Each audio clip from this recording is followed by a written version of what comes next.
see me on Amazon shopping? Okay.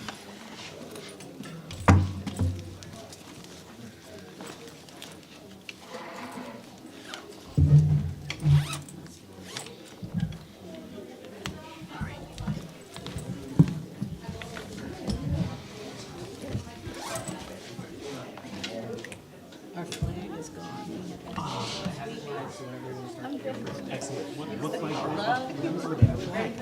Yes, ready. There's one back there. I assume the bigger one. But we had a nice one with a little gold eagle at the top last time.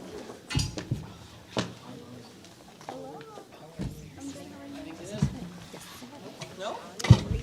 I'll double check it. On the other side? Somewhere else. I'll tell you right straight up, so I keep moving the table.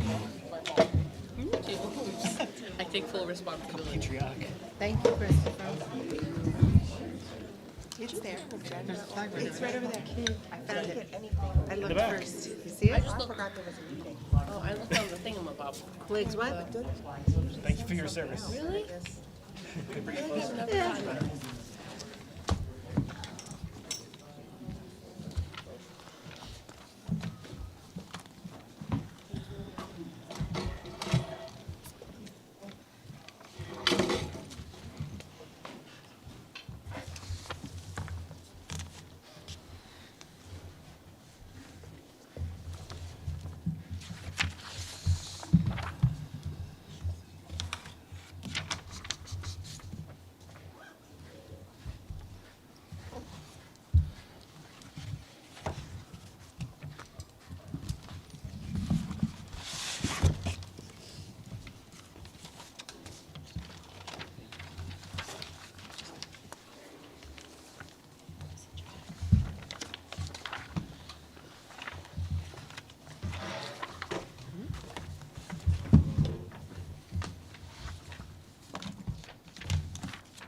is here. 1, 2, 3, 4, 5.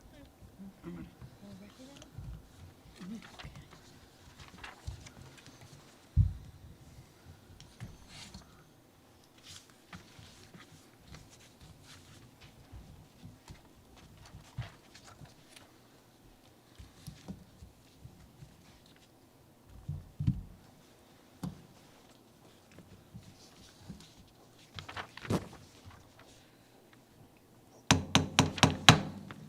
Good evening.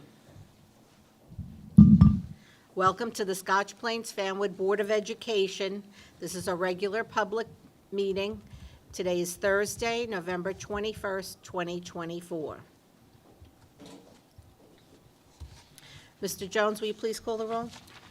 Ms. Barbie, Here? Ms. Bauer, Mrs. Boroff, Ms. Brody, Ms. Siriani, Yes. Ms. Williams, Here. Ms. Winkler, Here. Dr. Kolakowski, Mr. Murray. Here. Thank you, Mr. Jones. Will you please join me in the salute to the flag? Ready? Begin. I pledge allegiance to the flag of the United States of America and to the republic for which it stands, one nation, under God, indivisible, with liberty and justice for all. Thank you.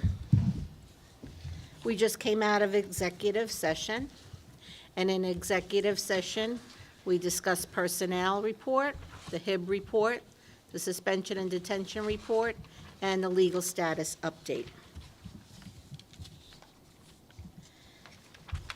At this time, additions to the agenda are as follows. Business, H17, business, H20, and we're deleting H number 5. Next, the superintendent's report. Dr. Mast? Thank you, Dr. Kolakowski. So, tonight there are a couple of agenda items that are quite significant that are related to a meeting that we had on November 12th where 50 community members came for a referendum committee meeting. At this meeting, we got a great deal of valuable input, and we were able to emphasize the importance of securing the LeGrand building in a second referendum. By doing so, we'll be able to provide some space relief at our elementary schools. It will give us 9 additional classrooms. A key agenda item tonight, as I said, is for the board to give approval for a January 28th vote, and Mr. Jones is going to give us more information on this. Thank you. So we are approving tonight 2 questions for the next referendum. The first question will be the purchase of LeGrand and also HVAC expansion for all of the schools, fire alarms for 4 of our schools, and electrical upgrades for all of our schools. And the second question will be, and that's a bond, so that's a 30-year bond. And the second question, which will be a permanent tax increase, will be the staffing for that, for the LeGrand. Also on the agenda tonight, and as you remember, just remember that, so the combination of the questions for question 1, the HVAC is just the question 2 from the first referendum that passed, but we were not able to execute due to the contingent nature of the questions. Also on here is the real estate option contract for LeGrand, and one of the items that the seller has asked for, and the reason we have combined the purchase of the building and the HVAC expansion is that the seller has asked and made it and required that the questions be combined, and it is in the contract. And so we, in order to get the building, we have to combine those questions, and it's in there as a statute within the contract. So we're really excited. If you go to the website, same as last time, we've got all the documents listed on there. We're going to be adding to it. Anything that supports the referendum or why we're doing it, you'll be able to access.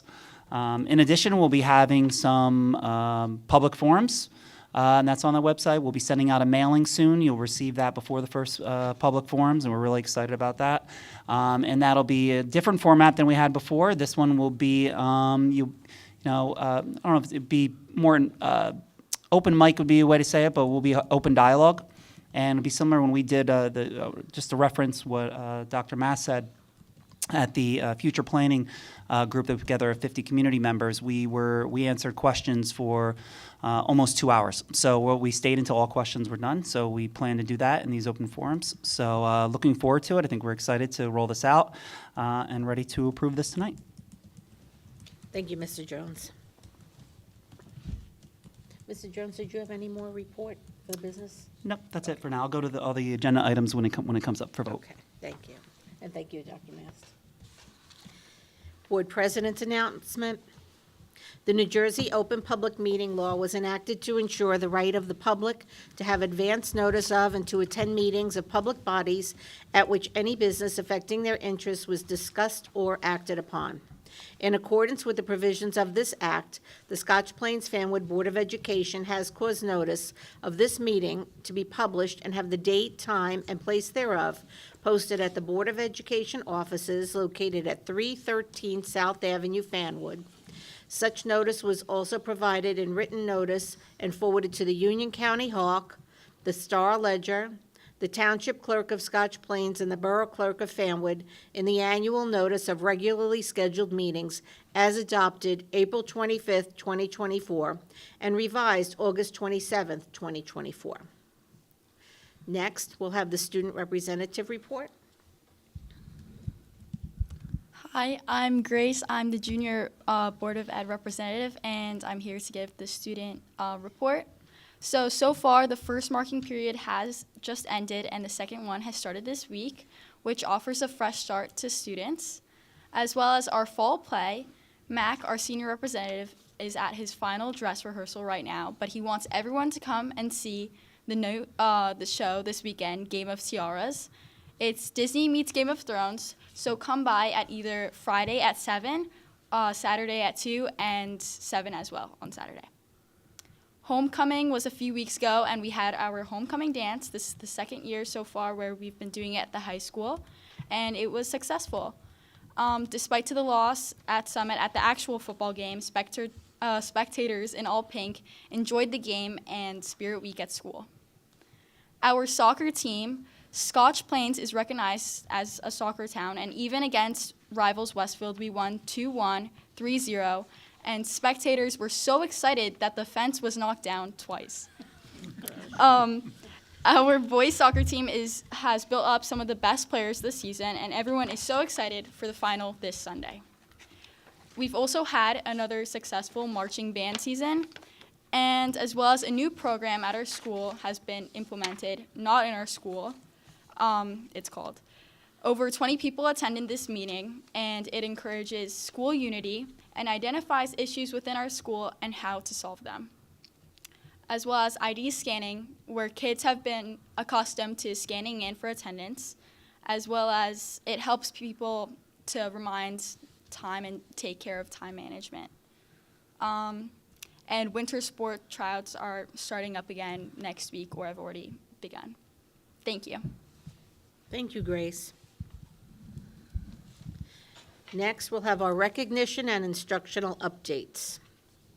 First, the recognition of Melissa Morabito for girls cross country.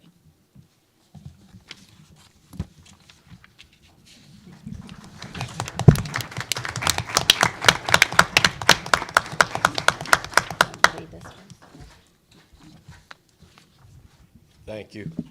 For those of you who don't know me, my name is Jeff Cagle. It's my 29th year at the high school, and I'm one of the cross-country coaches. Coach McGriff is here also, and the LeGrand School situation is very sentimental for him. He's an alumnus of LeGrand School, I think class of 1977. So he's looking forward to it reopening as well. Melissa's here with us tonight. She's being honored. She was the Mountain Division champion of Union County Conference in cross country.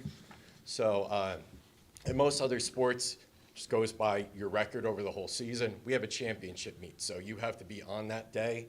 You have to be ready to go, and you have that one race to determine it. And Melissa went out that day. She ran a smart race. She broke the race open, and she won in convincing fashion. She's been our top runner for the past couple of years. Dealing with some injury issues in the past, so we put her on a hybrid training program this year, 3 days of running, a day of cross training, and then varying based on when we had meets. Melissa wound up, she qualified for the Group 4 championship, just missed out on making the meet of champions. She had one of the best seasons in school history for anyone in cross country, boy or girl. I'm super proud of Melissa, she knows that. I appreciate the trust she's put in me as her coach. I'm proud of everything that she's done.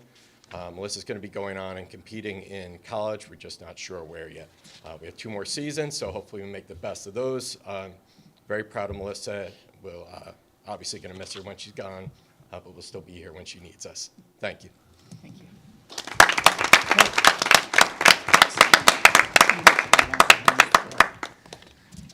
I just wanted to thank my coaches, my family, and my teammates, because I wouldn't have been able to get to where I am without them. We need you to hang out for a moment and Just wait there. Just wait there for one moment. Whereas the 2024 varsity cross-country program had an outstanding season, competing in high-level meets such as the Cherokee Classic, Bernie McGee, Short Coaches, Union County Conference, Union County, and the NJSIAA. And whereas Melissa Morabito distinguished herself from her peers in the following manner: running at Homedale Park, top 10 toughest course in the nation for the Group 4 meet on 11/9, placing 5th at the NJSIAA North 2 Group 4 meet running 19/16, placing 10th in the Union County Championships running at a 19/52, and earning the Mountain Conference Championship at the conference meet running a 19/27. And whereas Melissa, through her tireless efforts as a leader and example for her teammates, the school, her community, now therefore be it resolved that the Scotch Plains Fanwood Board of Education recognizes and congratulates Melissa Morabito and her coaches, Jeff Cagle and Rich McGriff, for their outstanding achievements and wishes them continued success in all future endeavors. Congratulations, Melissa.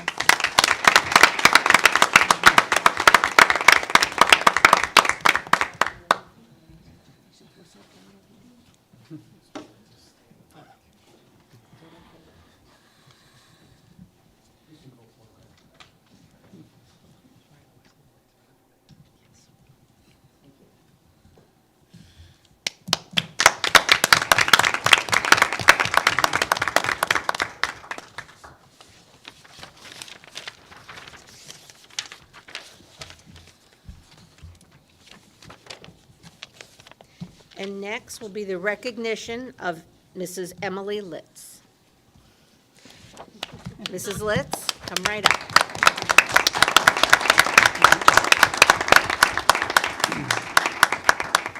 Ooh, I'm getting really good at public speaking this past week.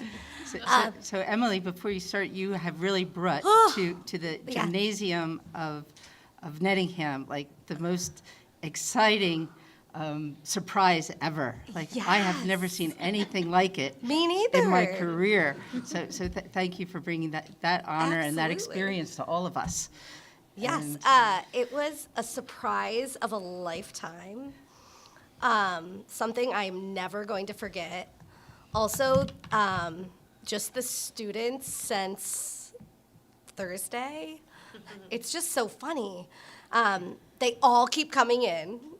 I feel like I'm not getting anything accomplished. Every time it's like, Mrs. Litz, someone else is in here.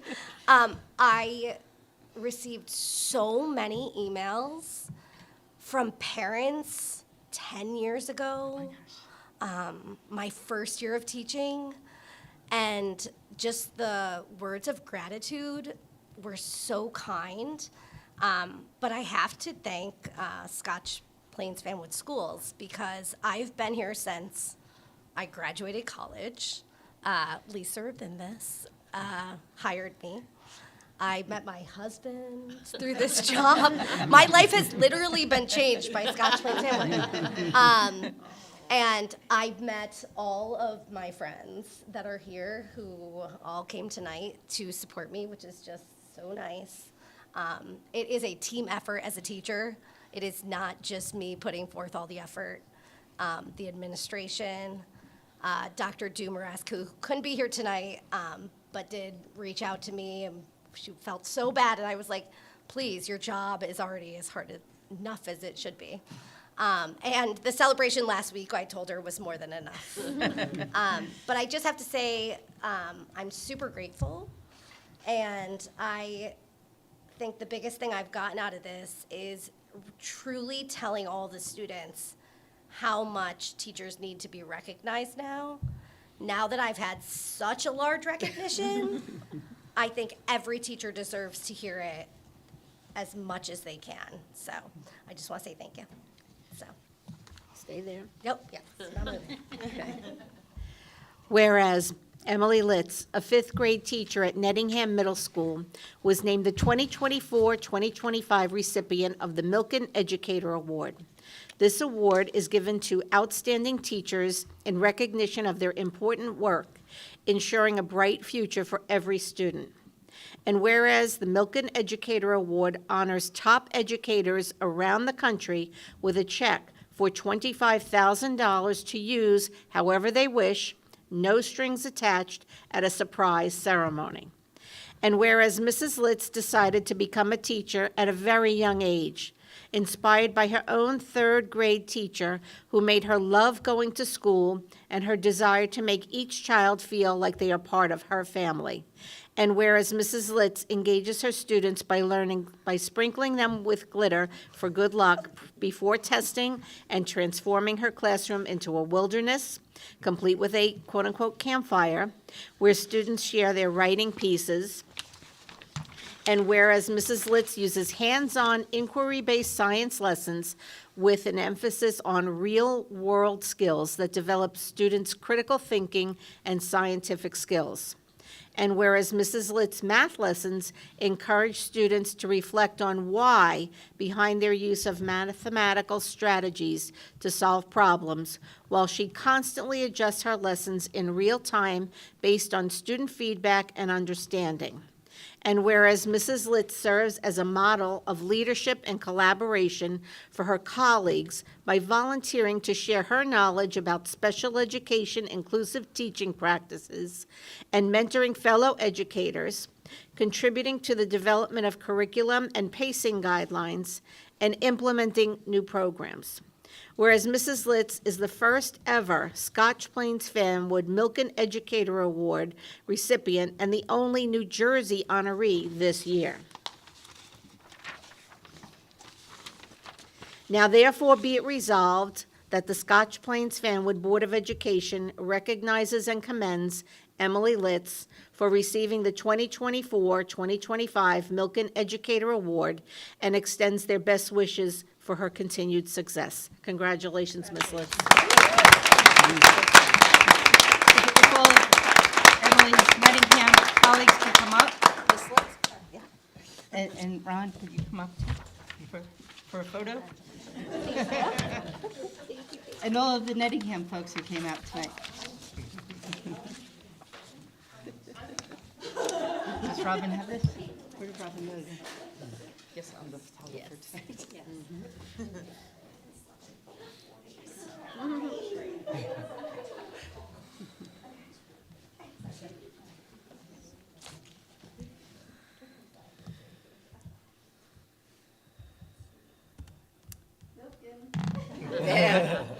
My favorite is what you think.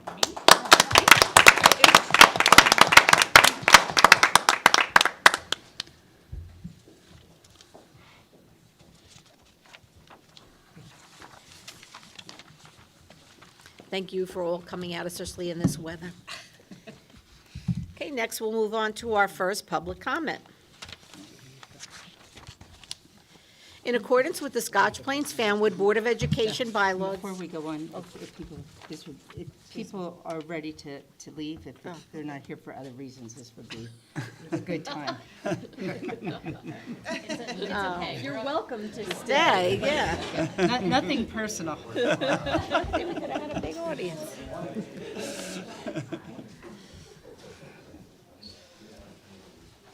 Bye, safe ride home.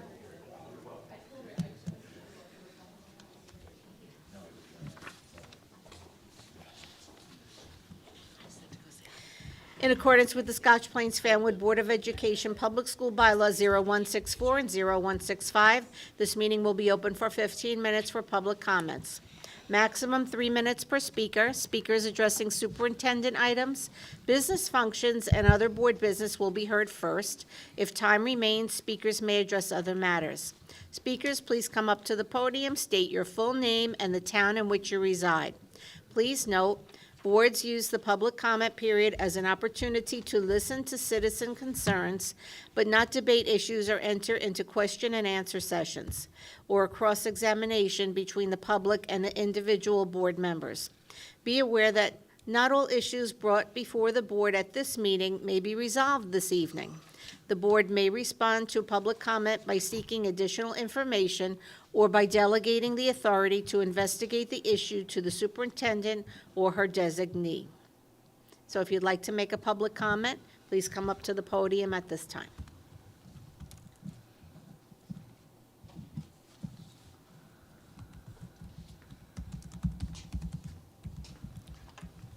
Gary Morris, Fanwood. First of all, I'd like to also congratulate the soccer team.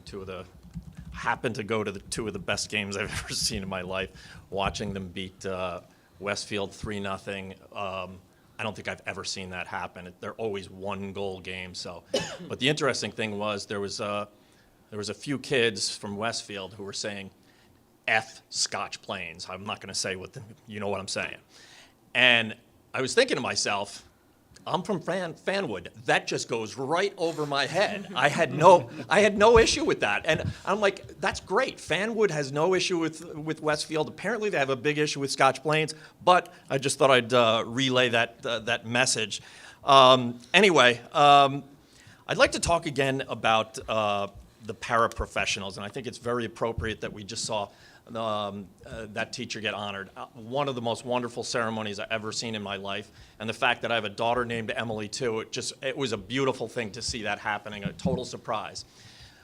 But the thing is, she got $25,000.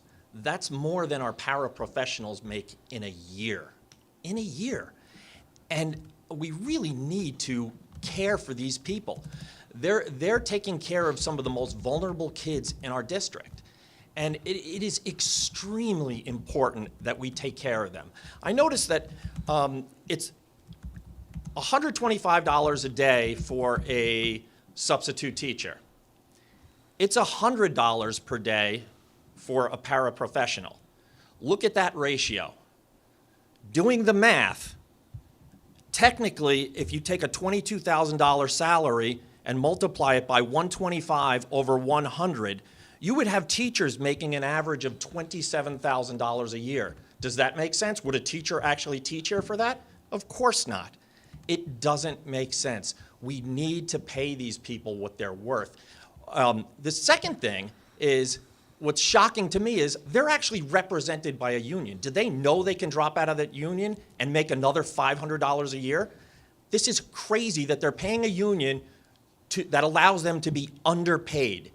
Something needs to be done to help these people. And you know, we're talking about being grateful for teachers, grateful for paraprofessionals. Let's treat these people and pay them what they're worth. Why does a union need to represent them if they could just get a job at Chick-fil-A and make more money?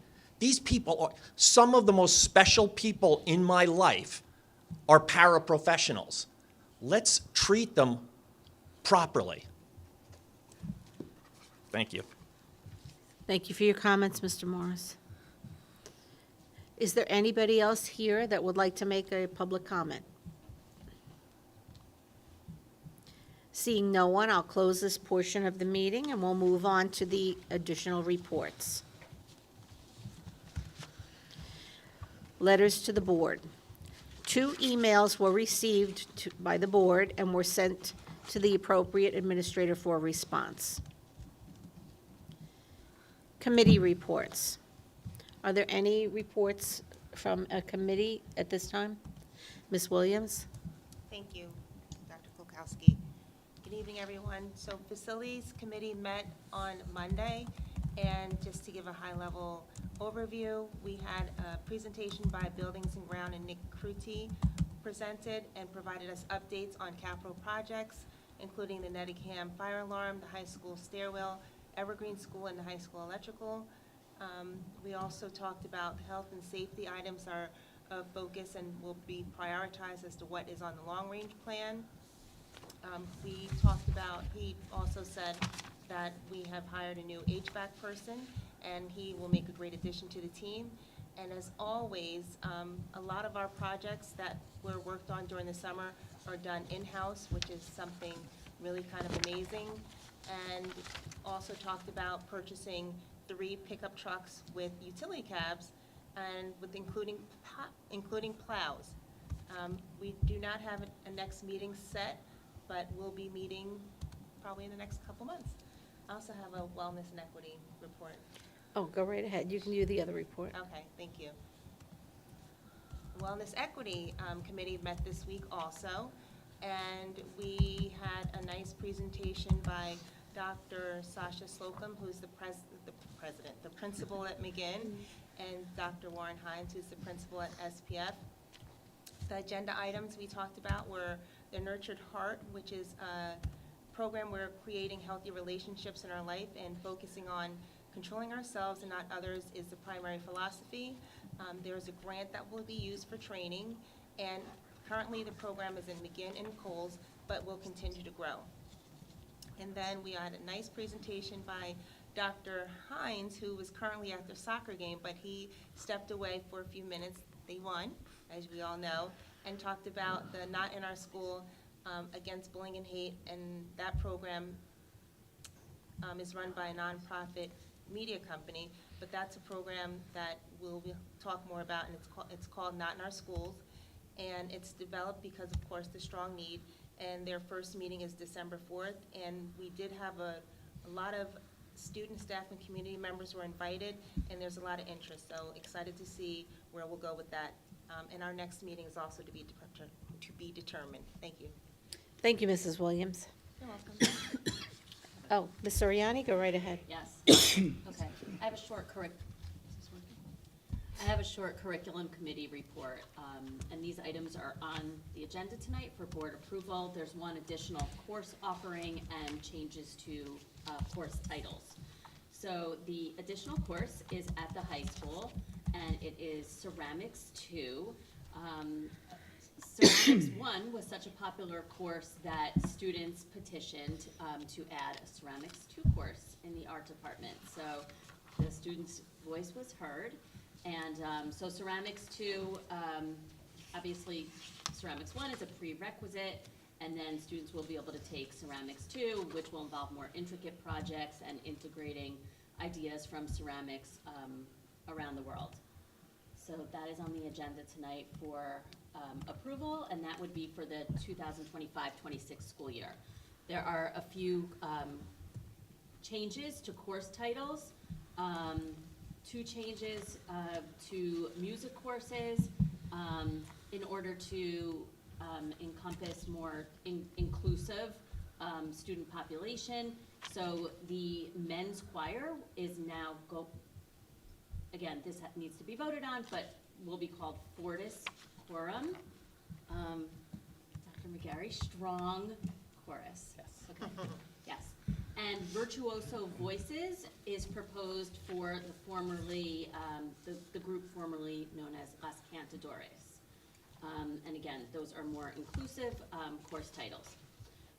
For English Language Arts, Dr. McKenna came to talk about proposed course changes for high school senior year mini courses. And the reason for the course changes are that they're really more descriptive of what the courses actually are. Students were a little bit confused and maybe not taking the courses. For example, there was writing for the real world. That's the proposed course change. It was formerly the college portfolio. Some students thought that it was like writing the college essay, but it's really a preparatory course to help students, write at more of a college level and the types of writing that is done in college. So writing for the real world is more accurately portrays that. And then narrative nonfiction would be renamed to true story narrative nonfiction. Okay. And in the math department, the proposed course title changes are analytic and algebraic geometry will now be known as geometry. And math analysis, which is a little bit confusing for people, will now be pre-calculus. And what was formerly pre-calculus will be college algebra. Okay. All right. So again, more accurately portraying what those courses are teaching, what the students are learning. So those are all on the agenda tonight for approval. And Thank you. Our next meeting is December 10th. Thank you, Ms. Soriani. Are there any other reports to be heard this evening? Seeing none, thank you for those reports. We'll move on to the enrollment report. Mr. Jones? Yeah, we're up 55 students from last year at this point. This last month, we added an additional 2 students. And expect more students to come in, most likely early spring, as Orchard Park starts to open. Thank you, Mr. Jones. Okay, now we'll move on to the board motion, superintendent curriculum. Dr. Mast? Okay. So item 1, out-of-district placements. 2, the HIB reports from October 17th. 3, the new course program proposals that Mrs. Soriani just discussed. And that's it. Okay, can I have a motion on Think we those? need a roll call, too. So moved. Oh, yeah, good roll call for the courses. Roll call. Yeah. Thank you, Mrs. Winkler. Can I have a second? Second? Second, Ms. Barve, thank you. Any questions or discussion? Mr. Jones, will you please call the roll? Ms. Barve, Yes. Ms. Suriani, Yes. Ms. Williams, Ms. Winkler, Yes. Dr. Kolakowski. Yes. Okay, motion passes. Dr. Mass, personnel. And we ask that the board approves the superintendent recommendations for personnel that we discussed in exec. So moved. Thank you, Mrs. Winkler. Is there a second? Second. Thank you, Mrs. Soriani. Any question or discussion? Seeing none. Mr. Jones, will you please call the roll again? Ms. Barve, Yes. Ms. Suriani, Yes. Ms. Williams, Yes. Ms. Winkler, Yes. Dr. Kolakowski. Yes. Motion passes. That brings us to the board motion for business, Mr. Jones, when you're ready.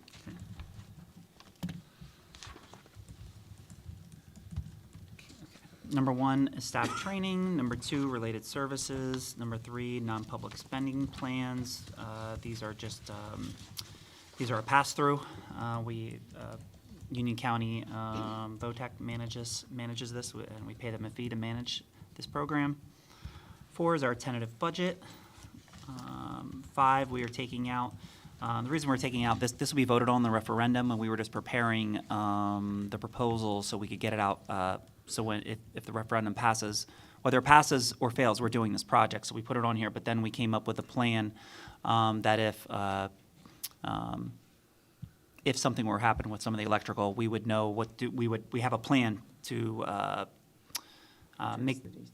to address the needs of the electrical if something happens. So we don't feel the need to approve this early. So this will be one of the first ones we do. This will be our top priority as soon as the referendum passes, or doesn't pass, and, no matter what. Fire alarm repairs, so we have a company comes in, does yearly inspections of fire alarms. There's always tweaks every year. I put on the agenda, I know it's a smaller amount, but I like to have flexibility in our budget, so we take it out of our maintenance reserve.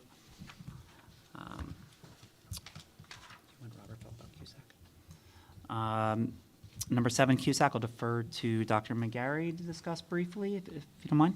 Sure. So it's every 3 years, school districts have the pleasure of engaging with the famous CUSAC acronym, which stands for Quality Single Accountability Continuum. It's the state's version of monitoring the school district, and we get rated on 5 different areas. They include instruction and program, finance, governance, operations, and personnel. So we had a CUSAC committee gather to do sort of a self-assessment that we submit our scores, our self-assessment scores to the state.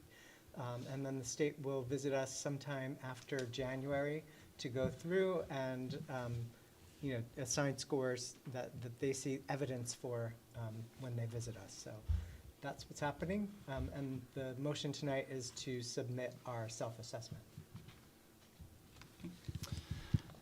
Number 8 is library book disposal. Number 9 is equipment disposal. We have a backhoe that's not working and a truck that it's not working either.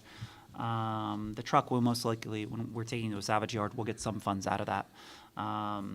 But the others, we won't. They're just not. We have a company that's on the agenda that's attached that'll take it away and not charge us for it. 10 standard every year. These are our federal grants. Money that wasn't spent in the prior year then rolls over, but we have to do a resolution to approve it. Number 11, geotechnical investigation. So this is interesting. We had, at the last board meeting, we had a donation from a family of Brunner to build a gazebo at Brunner, which is great. But we've had, I'm not sure if everybody's aware, historically there was a pond that was there outside of Brunner, and we've had some soil issues there in the past.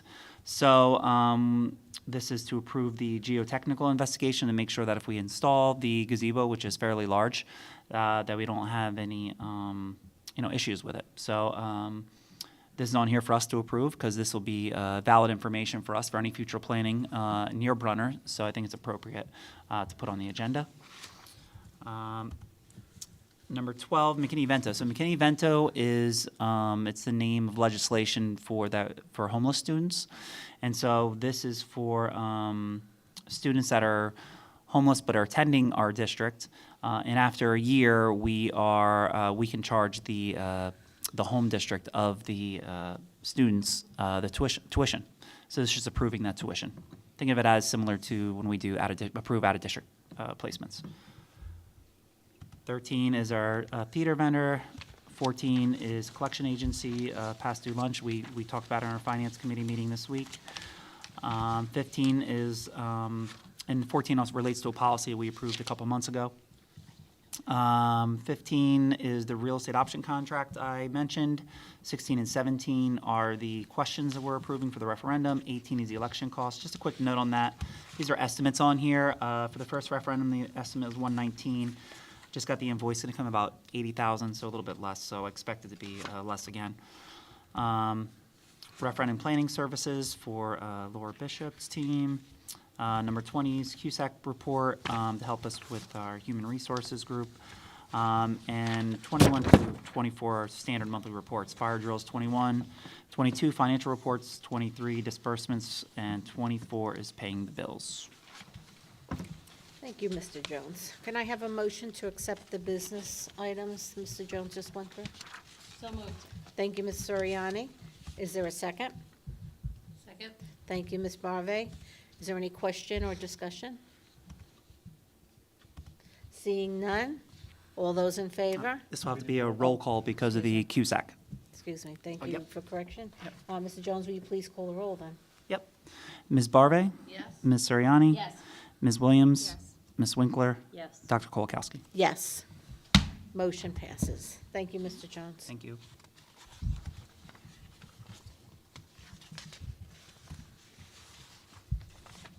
Okay, then that brings us to board policies.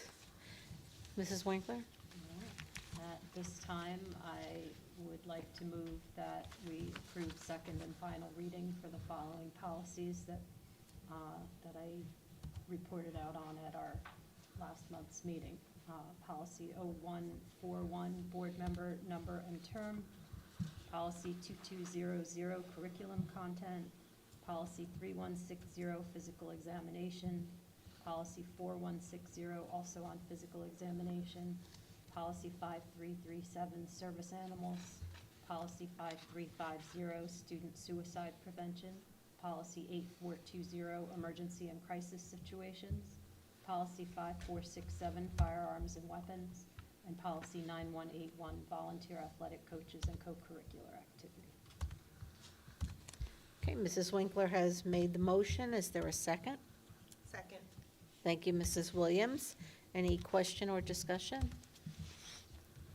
Seeing none, can I have a motion to say aye?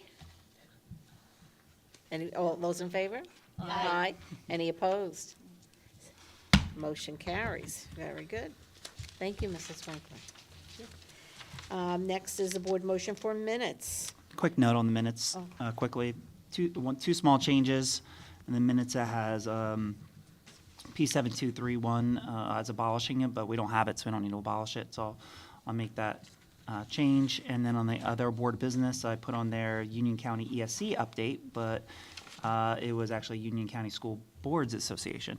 So I'll put those in, so we'll be approving as amended. Thank you, Mr. Jones.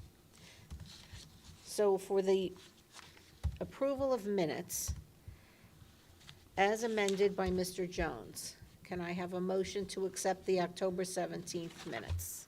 So moved. Thank you, Mrs. Winkler. Is there a second? Second. Thank you, Mrs. Soriani. All those in favor of accepting the amended minutes, say aye. Aye. Any opposed? Motion carries. Thank you. Is there any new board business? Seeing none? Other board business, any liaison reports? I do have a liaison Mrs. Winkler, go right ahead. All right, so yesterday was the Garden State Coalition of Schools meeting, which was focused on the educator shortage task force. Dave Adderhold, who is the superintendent at West Windsor Plainsboro, and also the current president at Garden State Coalition of Schools, and Karen Bingert, who is the executive director of the New Jersey Principals and Supervisors Association, and Janet Fike, who's the who is the superintendent of the Morris Union Jointure Commission, were on the task force, and they spoke at the meeting. They said that there are far fewer teacher candidates in New Jersey since like 2007, 2008 school year. The number has been declining significantly, and it's the same across the U.S. and that the number of New Jersey college students who are earning teaching degrees has been dropping precipitously since the 2012 school year, and even fewer when we look at teachers with additional certifications like special ed or STEM and things like that. They talked about what they referred to as the green trajectory, and green not being eco-friendly green, but being like novice and new in the field. They talked about inexperienced teachers learning skills from relatively new administrators and so on up as people with more experience have been leaving the profession. They talked about the need to create new teachers. One of them spoke about a program they helped create at Ramapo College, the TA to Teacher program, which can get them a teaching certificate in 1 year as they progress forward, or 2 to 3 years for an MA. Also, they talked about veteran teachers leaving for greener pastures, saying that they're going to districts where there's less contention from the public, or there's more money being offered, or it's closer to home. And since there's such a shortage of teachers, they really have their pick of wherever they might want to go. They talked about that newer hires are coming in with a different work ethic, and at the same time, veteran teachers are leaving because they know they can go elsewhere, or they can leave the profession entirely. They talked about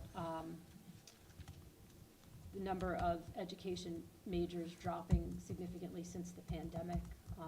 They talked about there's about 8,000 teachers retiring each year, and only about 4,000 people getting certified to teach. There's a big gap there, and they were particularly concerned about that as State Senator Ruiz is working to pass a bill on creating universal pre-K in the state, which is a wonderful thing, but they're concerned that there won't be any teachers to actually staff this, even if districts have enough space to support it. They talked about the shortage being because the position of teacher is stressful. It tends to be low pay. There's a lack of respect from the public. More teachers are leaving than entering the profession. Word of mouth, current educators are often not encouraging others to join the profession. And things got significantly worse with COVID.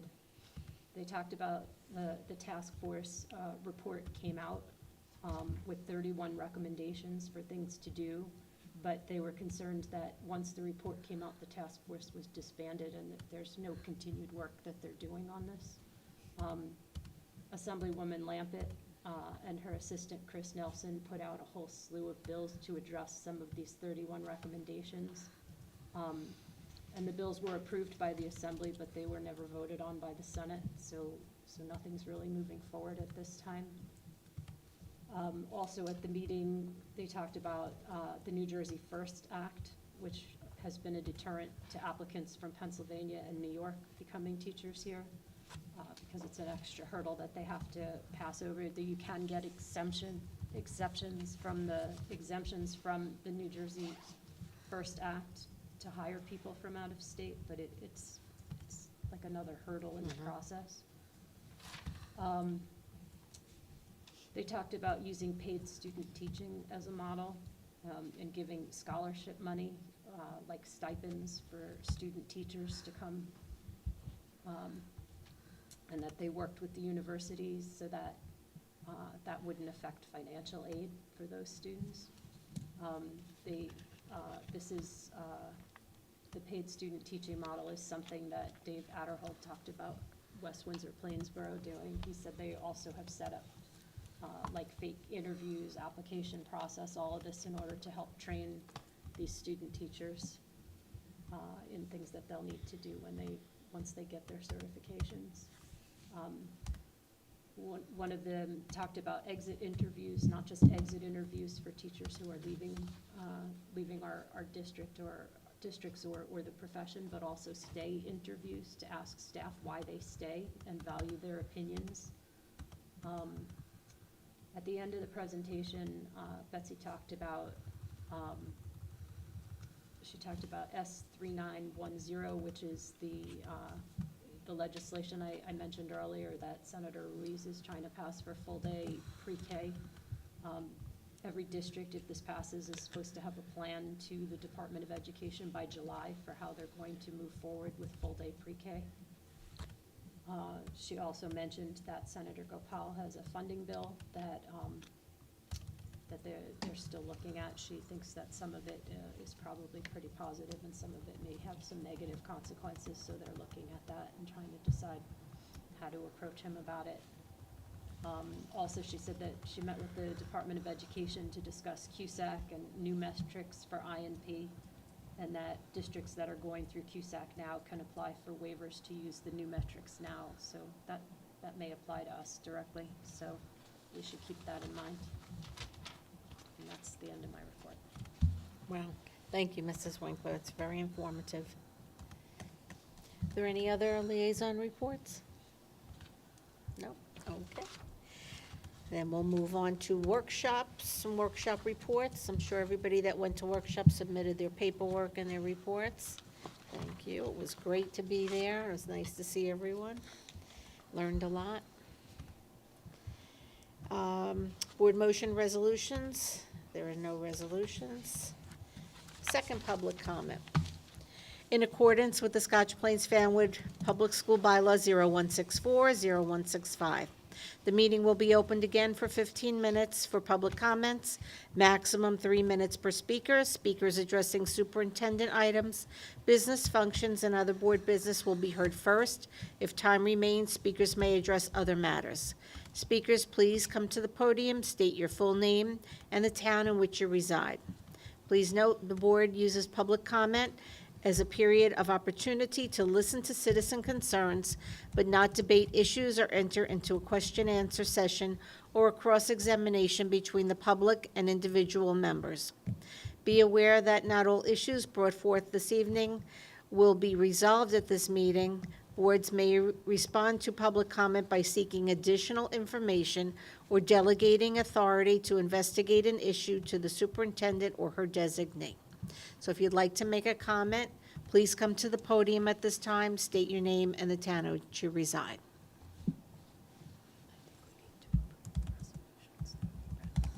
Oh, okay. But it had none, that's why I said that. She's saying about the resolution. Gary Morris, Fanwood. Approve the ones I read. The thing that Amy was just talking about was paying student teachers. Again, that's something I've talked about in the past. That's exactly why my daughter is now teaching in California at a private school, is because she had the opportunity to get paid as a student teacher. So that is a critical element. Another critical element is I just became a grandfather.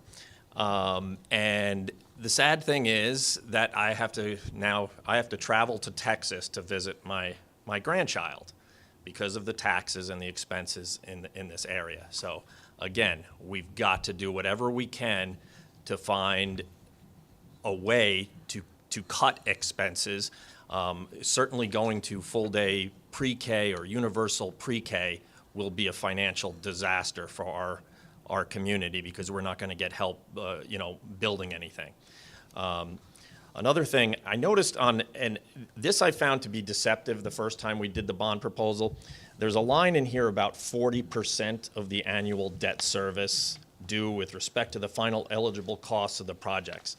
That means nothing to anybody. I know can we just say what the dollar value is like you do in the presentation to us to say, hey, this will be $11 million, state aid. I think it's so much simpler for people to understand. I'm pretty good at math, and I can't figure out how that 40% multiplied by anything makes any sense to come out to $11 million. Again, it's just making, the fine print. As you get older, you resent fine print even more, especially on side effects of medications and things like that. It's never good news when there's a lot of fine print. So if you could simplify that, I think it would make it a lot easier. Another thing is as far as air conditioning. Have we done a study on the energy consumption that would impact as far as costs go? And I don't even know in our school district, do we have summer school? Is that in all of the schools? Is that in just one school? Can we make sure if we do have it, that we limit it to one school so we're not running air conditioning in multiple schools? Again, just ways to mitigate costs and make sure we're not cooling 8 schools every summer. And again, it's just, and can we look at it, and I've mentioned this before, tinting windows, fans, other things to help with cooling as well that may take less energy. The irony is, I looked this up, one of the biggest contributing factors to global warming, oddly enough, is air conditioning. It's really a strange conundrum. The more you air condition, the more it leads to global warming, which means you want to air condition more. So again, just something to keep in mind. Thanks. Thank you for your comments again, Mr. Morris. Is there anybody else that would like to make a comment? Seeing no one, I'll close this portion of the meeting, and we'll move on to, Christopher would like to address the 40%. all right. Mr. Jones would like to make a comment?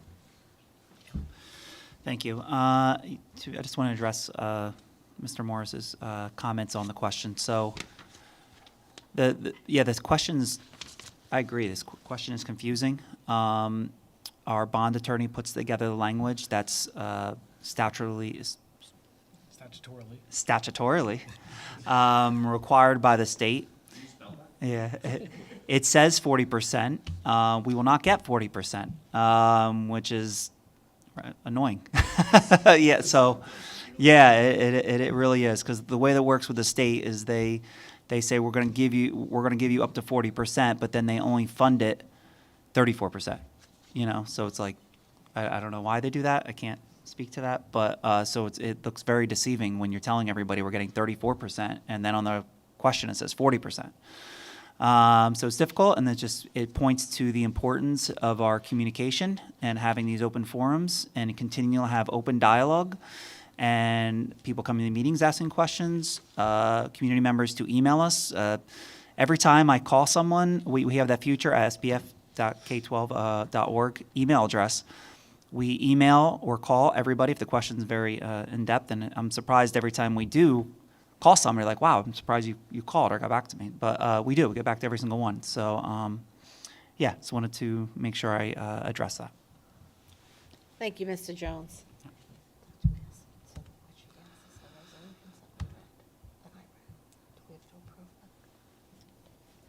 Yes. Okay, I'm just going to go back to board motion resolutions, and I'm going to ask my board members if we could please approve the resolutions that I read for Ms. Litz and for Ms. Morabito at this time. So moved. Thank you, Mrs. Winkler, and Mrs. Williams is a second. All those in favor? Aye. Any opposed? Seeing none, motion passes. Thank you. Okay, next would be the upcoming scheduled meetings. On Thursday, December 19th, our regular public meeting will be here at 8 o'clock in the Media Center. Thursday, I thought January 7th was a Tuesday. That date's not final. Once we find out, Okay. they'll give us a range of dates we're allowed to have that, and then hopefully the 7th falls in that time period. But the 7th is a Tuesday. Okay. That's what I was just trying to clarify. So Yeah. tentatively, Tuesday, January 7th, Yeah. the annual organization meeting at 7:30. There's no executive session that day. We just go right into public here in the Media Center. Thursday, January 23rd, regular public meeting at 8 PM here in the Media Center. Okay, at this time, if there are any remarks for the good of the order? I have one. Ms. Soriani? I just want to congratulate all of the juniors who were inducted into the National Honor Society. I had the pleasure of attending that event. Was it only last week? But there was a large, I think about 90 juniors. So that's a real achievement for those students and for our high school. So congratulations to all of them and their families. And just happy Thanksgiving to everybody. Well, thank you, Ms. Soriani. Happy Thanksgiving to you, too. Any other comments? Sonali, go ahead. Please be careful at drop-off, especially tomorrow. It's supposed to be snowy supposedly in the morning. Yeah. So I've already had questions. Thank you, Ms. Barve. Any other remarks for the good of the order? Seeing none, then I'd like to entertain a motion to adjourn. So moved. Thank you, Mrs. Winkler. Is there a second? Thank you, Mrs. Williams. Any question or discussion? I didn't think so. All those in favor? Aye. That's unanimous. Motion to adjourn the meeting is successful. Good night, everyone. Safe ride home. Degrees colder. See? Look at it. Look at it. Hey, it's saying. It's freezing tomorrow.